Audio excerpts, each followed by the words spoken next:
Let's bring the February 13th meeting to order. Salute to the flag. I pledge allegiance to the flag of the United States of America and to the republic for which it stands, one nation, under God, indivisible, with liberty and justice for all.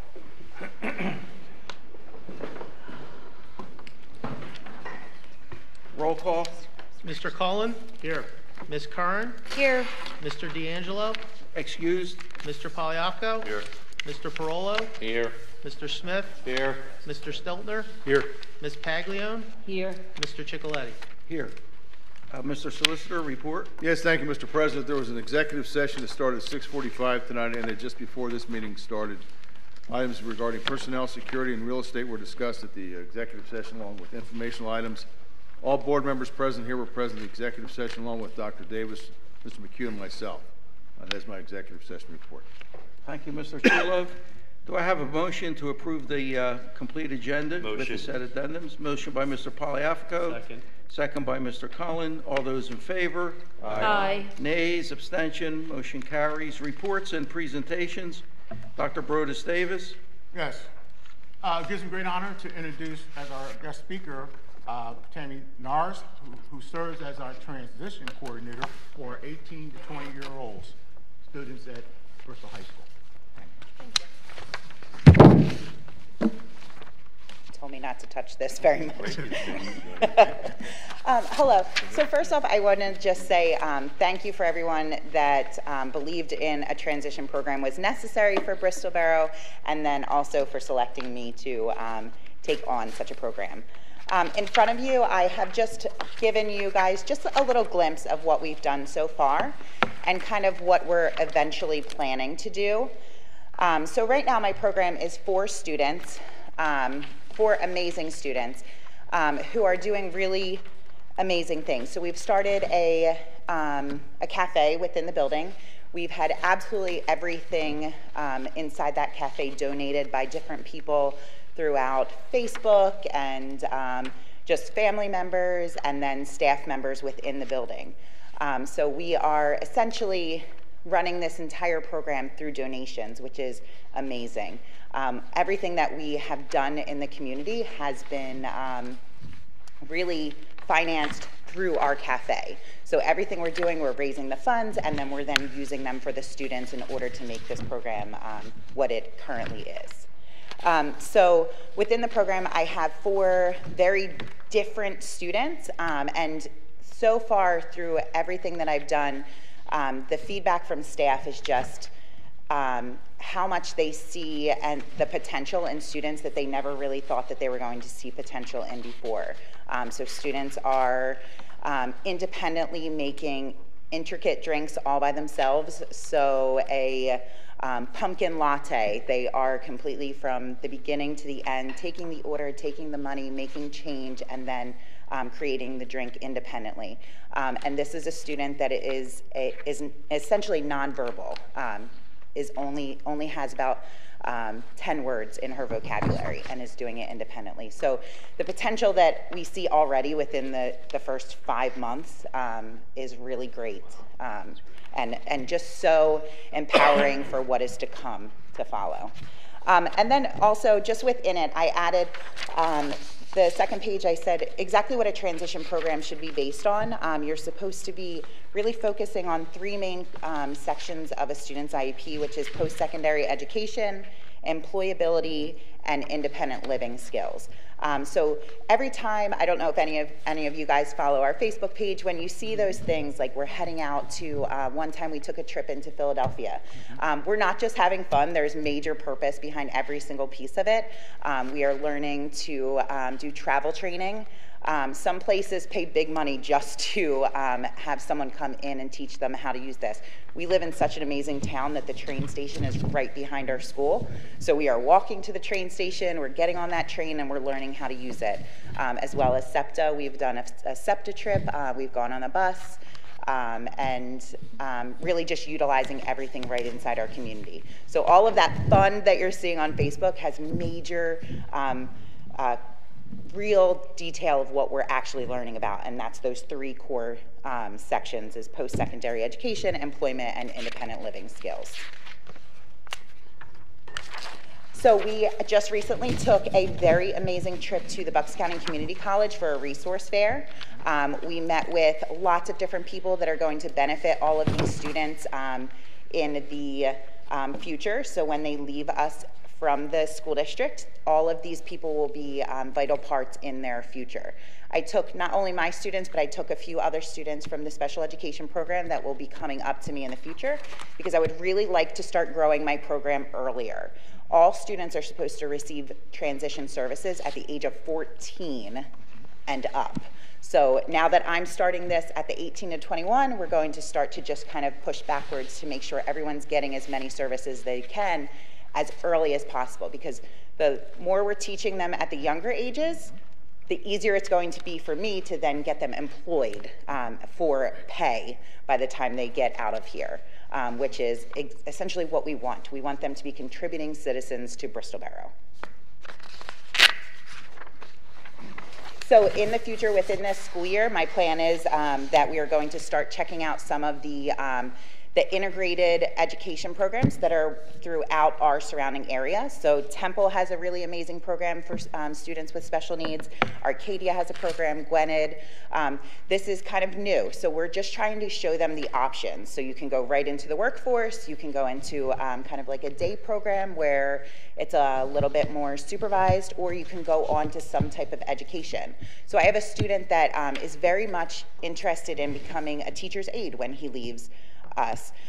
Getting a couple classes under his belt would be amazing for him. So if we could get him a CPR class, if we could get him a couple college credits, it also turns into higher pay when he leaves us. So all of these things to just get us thinking about what we can do to prepare them for the future. And then at the employment training, these are all things that we're currently doing in our area right now. Like I said, we have the cafe where all of our students are learning how to use a register and manipulating real money. We're also volunteering 1 day a week at the United Way, which is right in Bristol next to the dollar store, where we're going to learn how to unpackage items, we learn how to stock items. Just this Wednesday, we did a really amazing project where we counted and we sorted a whole bunch of blessing bags that will go into Philadelphia and help the homeless. So my students counted over 700 of them and organized them for the United Way. And then another day of the week, today we were actually at Andy's Brick Shop in the Oxford Valley Mall, where we are helping the individuals there to prepare for whatever their weekend events are, which is really cool because it's also owned by an individual with autism. So we go there, they see people like themselves, and they feel like they fit in and they're doing good work.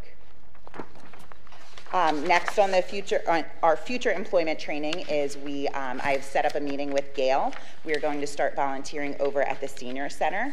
So we're going to go set up meals, we're going to break down the meals and clean up after them, as well as starting to bring in the produce for her as it starts to become spring and they're giving out to the community. So we're going to start doing that for her. We're going to be kind of like the brunt work so that she doesn't have to do so much on her own, as well as the YMCA. And last but not least, independent living skills. We are very fortunate to have a very big kitchen at the high school. We've been utilizing it maybe more than anyone would like. We are cooking at least weekly, sometimes more than once a week. And we're learning things like how to make macaroni and cheese. So we make the fancy macaroni and cheese, and then we make the simple macaroni and cheese, because I'm trying to show them that everything doesn't have to take a million steps. We can figure out how to make things, whether it's just utilizing a microwave or whatever it may be. And surprisingly, not a lot of these guys haven't really made a lot of meals or don't have the kitchen safety skills that they need if they eventually want to go on to live independently or with a friend. And then just cooking and shopping out in the community, as well as social and recreational. So going out into the community, learning to manipulate a shopping cart without taking someone's ankles off, things like that, that are all things that are not necessarily happening in their everyday life, and kind of giving them the reins to build those independent skills. So that's it. We do have a Facebook page if anyone would like to follow us and see what we're up to. And I'm always open to any ideas or connections. So everything that we're building, the main point of it is to try to get them employed. So if you guys have any suggestions or connections of different places that I could be looking into, I would absolutely love that. Last year, this was a vision presented to the board, and to see how great it is unbelievable. Thank you. I Do really you appreciate need it. any? So our biggest obstacle, I guess you could say, is transportation has been wonderful in helping to make sure that we have everything. As soon as I put in a transportation request, Dr. Davis will write me and say that it's approved. He's never questioned a purpose behind anything. One of the hardest things is that if there is something that comes up or someone in the community says, oh, I could really use help, I can't just get in a van and take them. For instance, I have a student that doesn't have a state ID, so him and I have been working to get him a state ID. So I have all of the materials I need. He gave me his social security card. I got all of the things. But then to put in for transportation to go to the DMV, where I don't know whether I'll be sitting for 4 hours or 6 hours, it's really hard to figure that out with transportation. So while they've been amazing, if I had the flexibility to be able to just go, then that would be amazing. You know what, let's, I think, go ahead. I was going to say, if there's no, you don't need a lift or anything like that for them, right? You just need transportation. Yeah. Why can't one of our maintenance guys or somebody, Our vans are even our constantly. maintenance guy with the truck, throw him in the truck? Are you driving yourself, the van, or? Yes. No, I have one of our district drivers do. I have in a previous program that I ran, it was just, I was actually able to figure out within the medical funding that I was able to figure out how to get ourselves a van, and then I did drive it. So I provided the district with my ID or my license, my insurance, all of that stuff. Would you need an aid if you're driving? If you're driving and you have the 4 in there, would you also need an aid in there too? Or? So I actually have an aide in my classroom, so she currently goes with us everywhere that we go.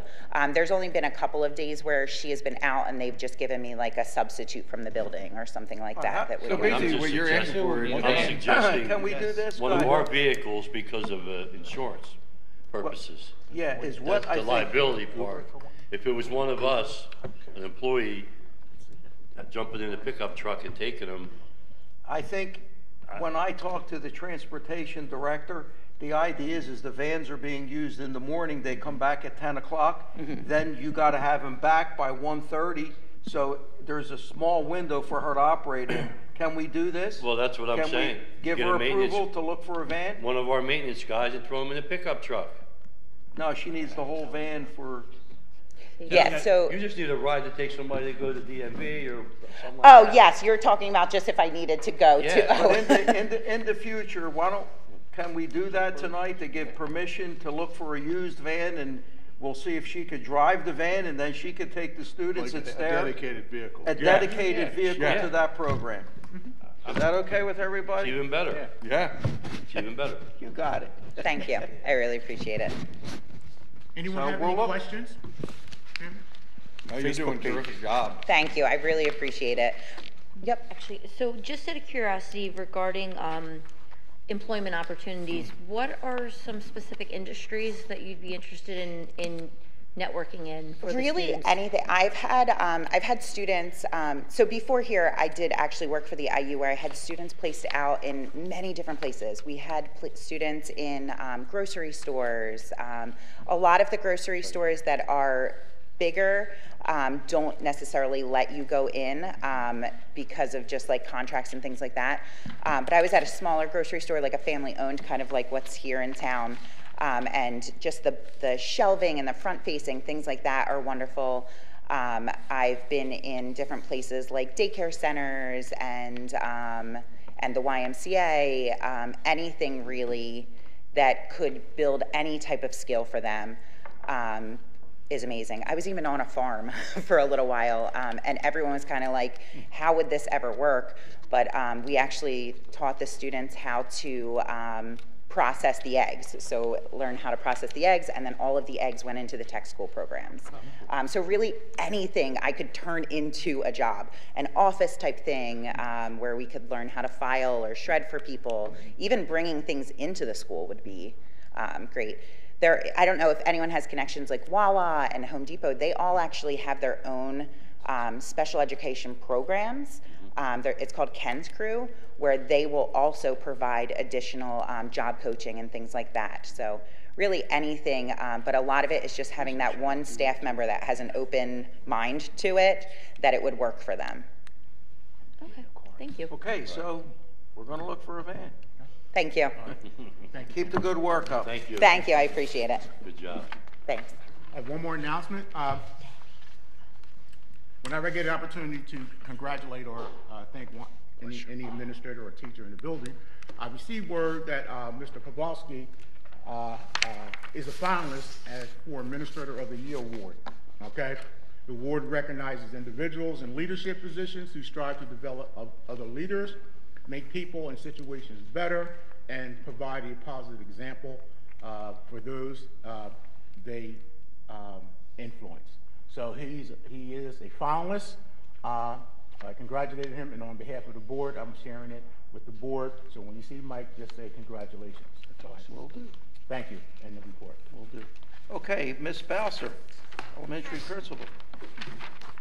A federal programs update, which always includes Title I, Title II, and Title IV. Our Title IV funds continue to support our STEM, our gifted and enrichment, and outrageous programs. In our gifted program, grades 1 through 3 are starting a unit on immigration to the United States through Ellis Island. The students will take a virtual trip to Ellis Island, interview their family members to find out about their ancestors, and compile a cookbook of family recipes celebrating their heritage. Grades 4 through 6 are creating a mini museum about ancient Egypt by working on the hands-on projects such as mummies and artifacts. The exhibit will be displayed in our hallways. Our Q2 Outrageous Showcase for grades 2 and 3 was very successful, with approximately 74 guardians attending that day. This coming Tuesday, we have a professional development day, and we're going to feature a presentation from our staff members who have been participating in the IU's MTSS Leadership Academy this year. They will share valuable insights and key takeaways from their sessions to support our teachers. Additionally, we'll be completing our mandatory PSSA training as part of our agenda. We are preparing for our Daughters Dance, which will be held on February 21st from 6 to 8 p.m. And a big heartfelt thank you to our Ladies of Ancient Order of Hibernians for their generous donation to our food to our school's pantry. Their support is very meaningful, and we're truly grateful for their generosity. Our students are fortunate to have such a caring community around them, so we're very grateful for that. And that's all. Thank you. Thank you, Ms. Bowser. Mr. Nastasio. Yes, thank you. Just a few notes here. A couple sports updates and a couple school updates. Our wrestling team plays second to BALs. They will start individual and regional PIAA qualifiers at Faith Christian on the 22nd of this month. The Unified Bocce qualified for regionals, and yesterday they took home first place in the regional tournament. They will next week go to Glen Mills. If they place, I believe it's the top 2, then they go to the state tournament. Our boys basketball district playoffs start Tuesday, a home game at 7 o'clock. It'll be against Faith Christian. Girls and boys bowling competed today for the individual championships.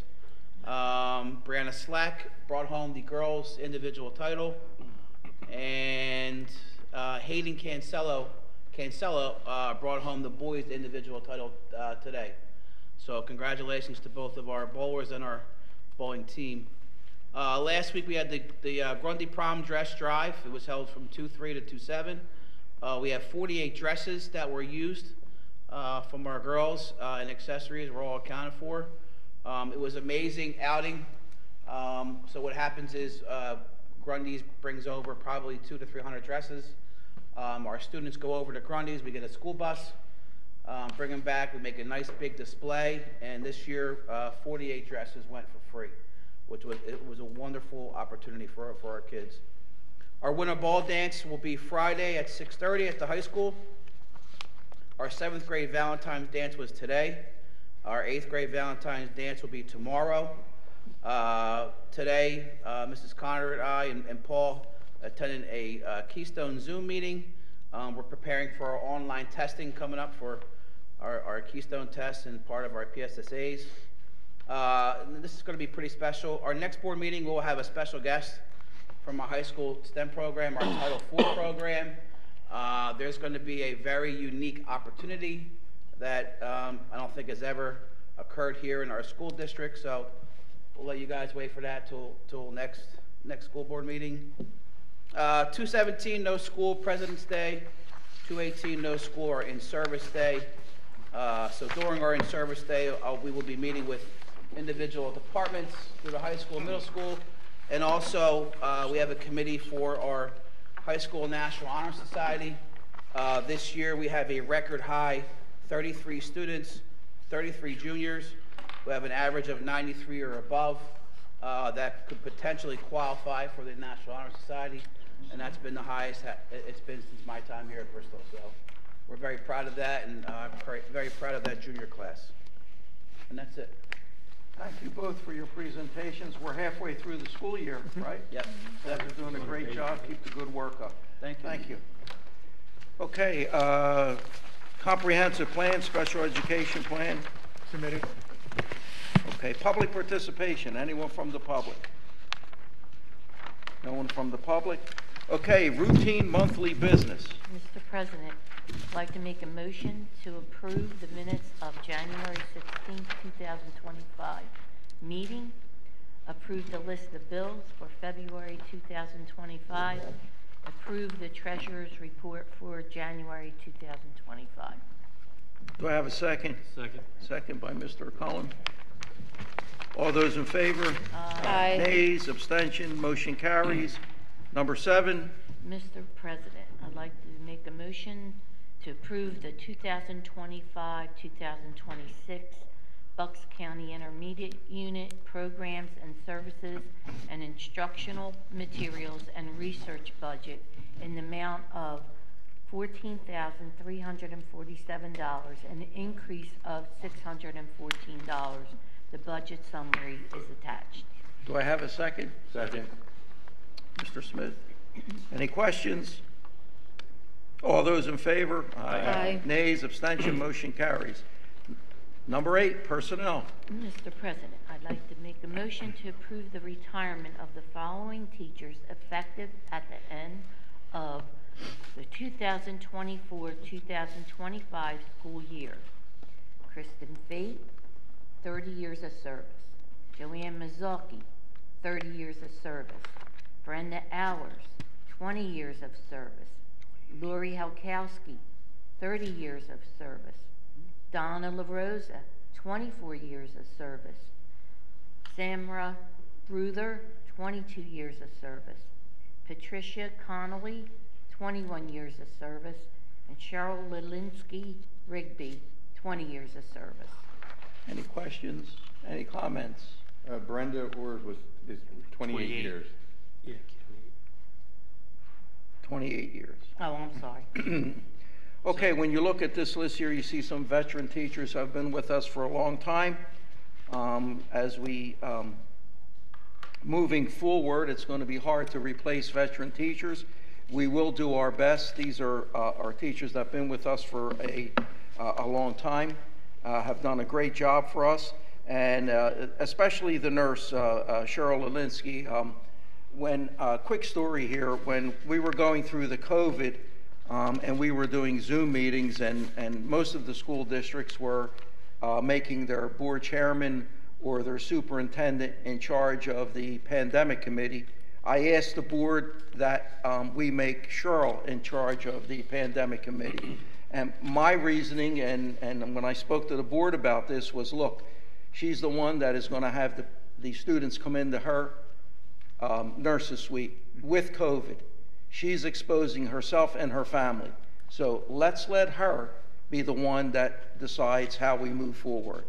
And so a special thanks to her that, we got through the COVID with all of her help.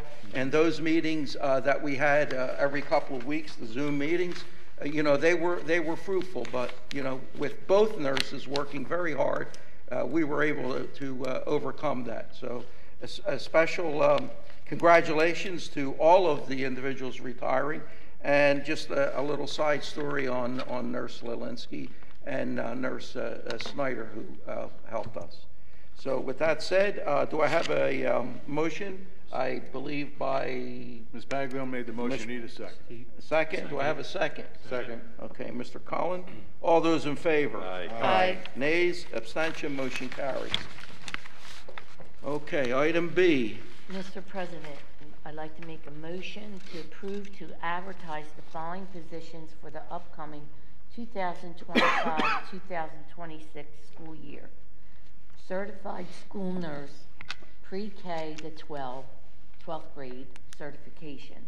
Middle school English arts teacher, 2 positions. Middle school social studies, 7th to 12th grade, Pennsylvania certification. Elementary gifted and enrichment teacher, Pennsylvania certification. Health and physical education teacher, pre-K to 12th grade, Pennsylvania certification. Elementary teacher, kindergarten to 6th grade, Pennsylvania certification, 2 positions. And foreign language teacher. Do I have a second? Second. Second by Mr. Smith. All of these positions that are advertised here, that we're asking to advertise, are for the teachers that are retiring. Correct. Okay, so a little later down the line, when it comes time for interviews, we'll let the administration do this. But because there are so many, I think that maybe some board members appoint Mrs. Paglio, and she'll ask for some volunteers to help work with that, if that's okay with you. Mm-hmm. Okay? So, you know, with such a big number of people retiring, Mm-hmm. but this is the list here. So, Dr. Davis, tomorrow, we'll be posting, start the posting. Okay, all those in favor? Aye. Nays, abstention, motion carries. Item C. Mr. President, I make a motion to approve to hire the following PCA at the rate of $16.34 per hour, no benefits, as per the negotiated agreement, effective the 2024-2025 school year. Felicia Williams. Do I have a second? Second. Mr. Cullen? All those in favor? Aye. Nays, abstention, motion carries. Item D. Mr. President, I make a motion to approve to hire the following district daily substitute teacher at the rate of $150 per day, no benefits, as per the master agreement, effective the 2024-2025 school year, pending the clearances. Elizabeth Danford, pending clearances. Nicholas LaRosa, pending clearances. Do I have a second? Second. Second by Mr. Smith. Any questions? All those in favor? Aye. Nays, abstention, motion carries. Public participation. Anyone from the public? Information and discussion. The next public meeting is March 13th, 2025. Dr. Davis, I got word from Dr. Downey about we may have a conflict in the May school board meeting. In May? Yes, Okay. check with him, because I believe there's a concert. Concert? Okay. You know, there's a concert in the afternoon. Okay. And I don't know if they'll have enough time. Okay. Yeah, so if we have to move that, we'll discuss that the next meeting. Okay. Okay? Mm-hmm. Let's go around here. Mr. Smith? I just like to wish the boys basketball team good luck in the playoffs, and a special thanks to Tammy Nars for the way she's running the transitioning program. It's a terrific thing, and I really truly appreciate all the work you're putting into it. That's all. Ms. Carr? I would like to thank Tammy as well, just giving these students an opportunity to continue to grow and learn, and be able to go out into the world and not just be, say, stuck at home or be limited in their future life. So it's truly amazing that you're giving these students that opportunity. So thank you for that. Also, I wish all of our borough athletes good luck in continuing with into the playoffs. And a special thank you to Grundy Library for providing the dresses and the accessories for our students. Again, as we know that we do have some families that are of low income, and again, this is how our community can really shine when we step up and we take care of our own. And last but not least, just the teachers that have served our district for so many years. That's just, it's amazing. Like, it's, again, it just speaks to the dedication that makes Bristol so special, and we're so lucky to have such amazing individuals in our community. So thank you. Thank you. Mr. Cohen. I'd like to thank everybody. Brianna just thanked you, because that's everybody else. But thanks to thank. Sorry. But I really would like to really thank the teachers, like you said. That's a lot of years to be dedicated to the school program, and a lot of them I know very well. My kids went through and had a few of those teachers, and I really appreciate the total effort. You know, apparently it worked because they made one of my daughters a teacher. I mean, so There you go. So it's I really like to thank them. And that's all I have. Mr. Parola. I'd like to thank everybody they thanked. And I know you're doing a good job, because I have a couple of customers whose kids are in this program, and they really appreciate it. They're learning a lot. So thank you for what you're doing. I'm good. Ms. Padman. I'd like to thank you, Tammy, for your well-informed presentation, and thank you for all that you're doing. And I also like to congratulate all the retiring teachers, although I'm very sad to see them go, because they have dedicated a lot of their years here. And like, my children went through the system and had most of them, and they're very, very, very highly qualified teachers that I'm sad to see leaving, but I'm happy that they're going to retire and enjoy their retirement. Yes. Yeah. Well said. Okay. Mr. Polyafco. I think everybody else said it all. I'm good. Okay. Mr. Stilner. I just, something that stood out was it's 205 years of experience that's retiring. That's big shoes to fill. I have utmost confidence in Dr. Davis, Nick, Julie, the administration, that they're going to fill those shoes with the right fit, with our culture, and, you know, and head straight forward. Something missing a beat. Thank you, Mr. Stilner. Dr. Davis. Yes, again, I'd like to thank Tammy, because I told her, I said, when you finish your presentation, you can leave. What is she doing? She's still here. That just shows, when you talked about the dedication, okay, and putting their heart and soul into something to make it to be the best they can be. Because I can tell you, and Mr. Natassi will attest to the fact, those kids, when they walk around that school with their shirts, the chest out, about being proud about what they do. Okay, so we see it every day, but it goes back to having the right teacher in the right position. Because when you have that relationship, all you see is everybody becoming elevated. Finally, I'd like to thank the Board of Ed for supporting. We don't even have our budget yet, okay? And to see a large amount of qualified teachers leave with many, many years, and then to not know our numbers or anything like that, to bring them back, to maintain what's leaving without having a number in front of you. And that's just a lot of credit to the Board of Education and giving us the administration the support they need to do what we need to do you never replace them, okay, because that's the way it is, but we know we want to bring in the best, the brightest that we can afford and provide to our staff, and most importantly to our kids. Thank you. Thank you, Dr. Davis. So the first thing tomorrow morning is what? Post my coffee. Okay. He told me that already. Okay, all right, okay, then post, right? Okay, then post. Mr. Trullo. Baseball season's just around the corner. Couldn't be happier, but no. Yes, you're right. Thank you, Mr. Trulove. Okay, so everybody has thanked everyone, and looking at the list here, I've been around so long, I think I hired every one of these teachers, and I would do it again. They were so good. I wish them happy retirement. Tammy, great presentation. Been here a long time, but I don't think anybody left here with what they came in asking for. So you got it, and it's a test that, you know, you've done a great job with this program, and I know that it's going to grow. So anything that you need, you know, see the superintendent, but you got your van tonight. So congratulations. Okay, have a motion to adjourn? Motion. Mr. Poliafco, second by Mrs. Paglione, I think.